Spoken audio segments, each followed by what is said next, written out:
Olá, muito bom dia. Meu nome é Ademir Guiar, eu sou advogado e pastor do Ministério Voz do que Clama no Deserto. E a mensagem que eu quero trazer para você hoje, conforme prometido, traz o seguinte título: Por que Jesus transformou água em vinho? Né? E esta passagem ela está registrada no Evangelho de São João, né, no capítulo 2, que diz o seguinte: 3 dias depois, houve um casamento em Caná da Galileia, achando-se ali a mãe de Jesus. Jesus também foi convidado com seus discípulos para o casamento. Tendo acabado o vinho, a mãe de Jesus lhe disse: Eles não têm mais vinho. Mas Jesus lhe disse: Mulher, que tenho eu contigo? Ainda não é chegada a minha hora. Verso 5. Então ela falou aos serventes: Fazei tudo quanto ele vos disser. Estava ali 6 talhas de pedra que os judeus usavam para as purificações, e cada uma levava 2 ou 3 metretas. Jesus lhes disse: Enchei de água as talhas. E eles as encheram totalmente. Então lhes determinou: Tirai agora e levai ao mestre-sala. E eles o fizeram. Tendo o mestre-sala provado a água transformada em vinho, não sabendo de onde viera, se bem que o sabiam os serventes que haviam tirado a água, chamou o noivo e lhe disse: Todos costumam pôr primeiro o bom vinho, e quando já beberam fartamente, serve o inferior.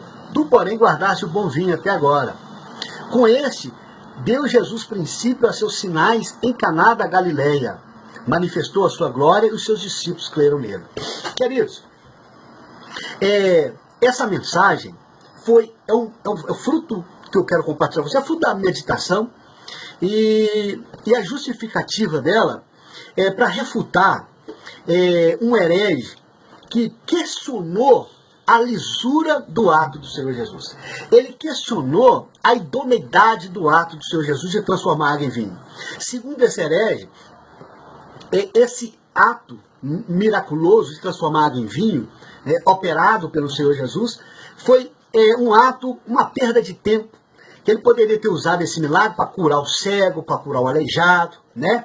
E, ao fim e ao cabo, ele chega a afirmar que foi também um ato de injustiça, porque Jesus praticou um ato de injustiça, já que ele poderia ter usado esse milagre para coisa que, segundo esse herege entende, seria mais proveitosa. Ora, por que então Jesus transformou água em vinho? Ok? Jesus estava num contexto de um casamento. Jesus não estava ali aleatoriamente, né? É engraçado que Deus, a primeira instituição que Deus faz é o casamento, né? Lá no Velho Testamento. E no Novo, Jesus inaugura o seu ministério público exatamente no contexto de um casamento, de uma família. Isso revela, primeira coisa, o critério de prioridade do Senhor. Então, para o Senhor, a família é prioridade. Então, a primeira coisa já começa por aí. Porque põe a revelação, né? Traz a revelação os critérios com os quais o Senhor trabalha. É o critério de prioridade, e no caso a família é prioridade para o Senhor Jesus.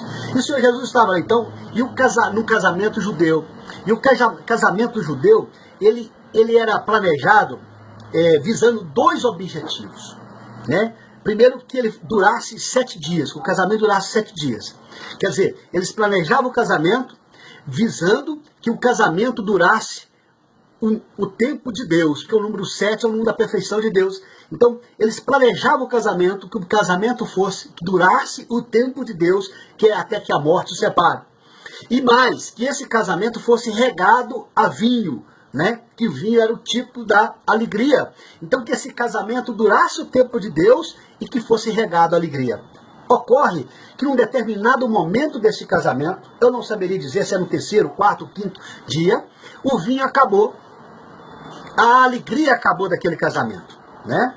Mas nós precisamos entender que o fato do casamento, do vinho ter acabado no casamento, não é justificativa para todos despedirem uns aos outros, para dizer assim: agora você pode ir para sua casa, que não há mais a razão desse casamento existir, né? Porque acabou o vinho, acabou a alegria, acabou a razão de ser. Você não vê isso, porque entre a constatação de que o vinho havia acabado, a alegria havia acabado, até o momento em que Jesus transforma a água em vinho, houve um lapso temporal em que o casamento continuou prosseguindo, porém sem alegria. Então, queridos, muitas vezes acontece conosco, né? Muitas vezes a gente está, o casamento continua subsistindo, mas não tem alegria, tem um lapso de tempo ali que não tem alegria. E por que Jesus então transformou água em vinho? Porque estando Jesus presente ali, ele não seria indiferente às questões emocionais daquela família. O que o Senhor Jesus estava revelando ali, que ele não é insensível às questões afetivas daquela família, não é? Ali naquele casamento não houve a perda de dinheiro. Ali não está falando que tinha acabado o dinheiro, os recursos financeiros, recursos econômicos.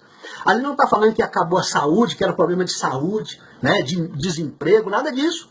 A questão ali naquele contexto era de alegria, era de felicidade. O que tinha acabado ali era felicidade. Agora, esse herege que falou uma coisa dessa é porque ele padece de uma sociopatia que o impede de sofrer a dor do outro, de se interessar pela dor do outro, né? Segundo o raciocínio prático, mecânico, racionalista desse herege, e aqui eu uso racionalista aqui não é como elogio não, sabe? É um vício da razão. Tá? E segundo essa pessoa, então, seria uma perda de tempo você investir, né, na sua família, investir no relacionamento com seus filhos. Né? Segundo esse herege, a ele não interessa o estado emocional das suas ovelhas se a sua igreja está prosperando, está rica. Para ele não interessa o estado emocional dos seus filhos se não estiver faltando, né, o alimento na mesa. Para essa pessoa, esse herege, não interessa o estado emocional do seu cônjuge, desde que eles estejam ainda debaixo do mesmo teto, né? Porque as questões afetivas, emocionais, é indiferente para ele. Né? Ele raciocina capitalistamente, ele raciocina como um capitalista, como um materialista, né? Aliás, o raciocínio dele é o mesmo que Judas usou quando Maria Madalena quebra um vidro de nardo caríssimo e derramou sobre a cabeça de Jesus em ato de adoração. E Judas falou: olha, para que isso? Para que esse desperdício? Guarda isso aí para a gente vender e dar para os pobres. Quer dizer, é um raciocínio pragmático, raciocínio frio, né? Raciocínio de quem não tem Espírito Santo de Deus. E é engraçado que ele também havia 6 talhas de pedra, 6 é o número do homem, de pedras, que eram usadas para a purificação. Engraçado que homens hoje, muitas vezes usados, às vezes já foram até usados, porque estava vazia aquelas talhas ali, usados para pregar o evangelho, para purificação, no sentido de ministrar a palavra, que é a palavra que purifica, né? Usado nas mãos de Deus, né? Estão petrificados, estão frios como uma lápide, como um mármore, né? Estão frios como uma pedra, o coração petrificou, né? E além de tudo estão vazios. Então aquelas 6 talhas ali simboliza, né, o estado do homem, principalmente o homem muitas vezes religioso, né? Muitas vezes o homem que é usado lá na purificação, usado para pregação, né? O homem que é frio, porque ele se deixou corromper pela ganância, né? E quando o Senhor Jesus então manda que eles enchem aquelas 6 talhas de pedras de água, Jesus estava falando assim, olha, estava dando para eles a oportunidade deles entenderem que eles sozinhos não conseguem suprir aquele vazio. Que nós, enquanto homens, pessoas, por mais que nós façamos para preencher o vazio que há existencial dentro de nós, para conferir conteúdo e sentido à nossa existência, por mais que nós façamos, né, isso não, por si só não produz alegria. Né? Nós podemos só encher de água, e a água tem 3 características. Ela é inodora, ela não é uma coisa que não tem cheiro, né? Ela é também incolor, ela não tem cor, né? Ela é também insípida, ela não tem sabor, né? Então, por mais que a gente encha o nosso interior, tenta conferir a nossa própria existência por nós mesmos, essa existência ela é sem cor, sem sabor, sem sentido, né? Sem cheiro. Né? É isso que Jesus está falando, olha, está vendo? Vocês sozinho vocês não conseguem conferir sentido à sua existência, né? Sentido e conteúdo à sua existência. É interessante, querido, que o vinho, ele era produzido de uma forma espontânea. A fermentação do vinho era uma fermentação espontânea. Bastava que botava a uva, pisasse a uva e aquela substância ali automaticamente, né, espontaneamente se transformava em vinho, né? Isso simboliza que tem muitos atos na vida que espontaneamente transformam a alegria. Por exemplo, o nascimento dos filhos. Basta que aconteça para que a alegria seja espontaneamente produzida. Mas como é que nós vamos extrair a alegria de água? Água não é causa possível de vinho, né? Mas o Senhor Jesus, transforma a natureza das coisas. Então, se a palavra espontânea significa por vontade própria, se a uva por vontade própria transforma a alegria, você quer dizer, se o nascimento dos filhos, outra coisa, outras bênçãos mais, por vontade própria se transforma em alegria, a água não se transforma em alegria por vontade própria. Ela precisa ser submetida a uma vontade de fora. Ela precisa ser submetida à vontade exterior, à vontade do Senhor Jesus. Aí sim ela é constrangida, ela tem a sua natureza mudada e aquele fluxo de alegria que foi interrompido volta a fluir de novo. Amém, queridos? Então, por que Jesus transformou a água em vinho? Porque ele estava querendo dizer para mim e para você que ele não é insensível à nossa dor. Ele não é insensível à nossa tristeza, à nossa crise existencial. Hoje, o mal do século, hoje é estresse, depressão, angústia, falta de sentido e direção na vida. E o Senhor Jesus está dizendo para mim e para você hoje que ele transforma a água em vinho, ele confere no nosso interior alegria, a nossa vida passa a ter alegria, cor, sabor, passa a ser prazerosa. E ele está dizendo para você que ele não é indiferente à nossa dor. Ok? Eu quero deixar essa palavra para você. Esse herege, ele é tão capitalista, tão insensível, né, que ele é incapaz de sofrer com o outro, se colocar no lugar do outro. Mas nosso Senhor Jesus não. Ele transformou a água em vinho, inaugurou-lhe seu ministério público, né? E a coisa foi tão mais ampla, né, que naquele momento a sua glória foi manifestada, o seu ministério público se iniciou e os seus discípulos creram nele.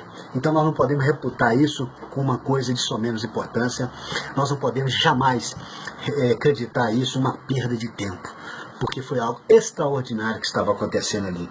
E quem somos nós para questionar um ato de um Deus? Ok? Quem somos nós para questionar a lisura de um ato de um Deus?